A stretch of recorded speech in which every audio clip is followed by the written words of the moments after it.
to Savita Dental College, lecture class in prosthodontics. The topic is teeth selection.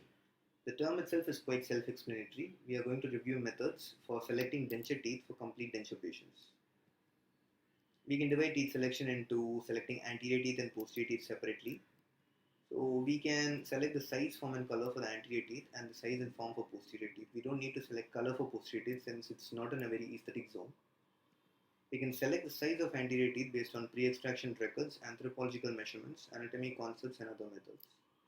Pre-extraction records include diagnostic casts, X-rays, photographs, teeth of close relatives, and preserved extracted teeth.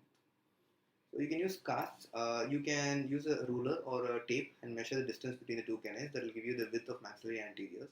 All your denture teeth come in a mold. They are all pre-measured. So if you just know the width of the maxillary anteriors alone, you can get the width for all the other teeth as well. You can use X-rays, but they're not very accurate since they're prone to magnification errors. You can use pre-extraction photographs. The only thing is you need to make life-size images before extracting the tooth. Or you can use the preserved extracted teeth. You can check the size and shape of the tooth, but not the color of the tooth. You can use anthropological measurements. It uses measurements of the head to determine what the size of the tooth could be.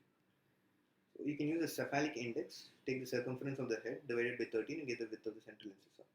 Berry's biometric index gives you bizygomatic width by 16, width of the central incisor, or the length of the face by 20, which will again give you the width of the same tooth. You use Pound's formula, similar to Berry's formula. The only difference is here the length of the face is divided by 16 to get the length of the central incisor. Or you can use interalar with the distance between the two ala of the nose. You can use anatomic landmarks to check the width of anterior and posterior teeth. You can mark a line from the incisopapilla to the hamelar notch and another line from the two hamelar notches. This will give you the combined width of the anteriors and posteriors. You can use canine eminence since the canine eminence lies directly apical to the canine before it is extracted. Or you can use the buccal frenum which lies immediately behind the canine eminence, or the corner of the mouth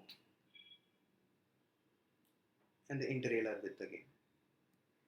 So moving on to concepts, Winkler suggested there are three factors: physiobiological, psychological, and biomechanical. Physiobiological refers to the flange thickness. If your flange is too thick, it will lead to labial fullness and it won't look very aesthetic. The psychological evaluation, you can evaluate the patient's side. If they're very happy, they will have an elevated campus line. If they're depressed, if they'll have a lowered campus line. And biomechanically, the teeth should be right on top of the ridge and on the neutral zone.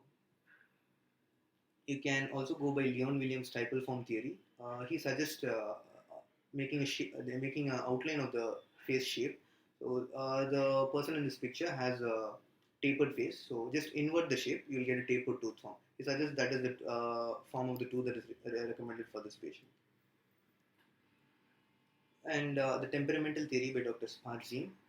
It is based on a very historical theory that the body is made up of four humors: sanguineous, phlegmatic, choleric, and melancholic. And any imbalance between these four humors leads to different physical and mental characteristics for the patient.